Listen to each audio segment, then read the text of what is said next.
Natural star Nani గతేడాది Dasara, hi నాన్న చిత్రాలతో ప్రేక్షకుల ముందుకు వచ్చారు. ఈ హీరో తదుపరి వివేక్ ఆత్రేయ దర్శకత్వంతో తెరకెక్కుతున్న సరిపోదా శనివారం చిత్రంలో కనిపించనున్నారు. ఈ చిత్రంపై ప్రేక్షకుల్లో, అభిమానుల్లో భారీ అంచనాలు నెలకొన్నాయి. ఈ చిత్రం తర్వాత నాని చేస్తున్న ఇంట్రెస్టింగ్ ప్రాజెక్ట్ డైరెక్టర్ సుజిత్ తో ఈ క్రేజీ ప్రాజెక్ట్ అనౌన్స్మెంట్ వీడియోతోనే అందరినీ ఆకట్టుకుంది. ఈ చిత్రం ప్రకటనతోనే పాజిటివ్ వైబ్స్ ను సొంతం చేసుకుంది. అయితే ఈ చిత్రంపై పలు రూమర్స్ వస్తూనే ఉన్నాయి.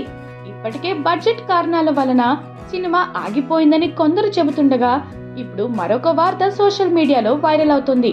ఈ చిత్రంను నిర్మించేందుకు సితారా ఎంటర్టైన్మెంట్స్ మరియు నిహారిక ఎంటర్టైన్మెంట్స్ ముందుకు వచ్చినట్లు సమాచారం. సోషల్ మీడియాలో ఈ న్యూస్ విపరీతంగా వైరల్ అవుతుంది.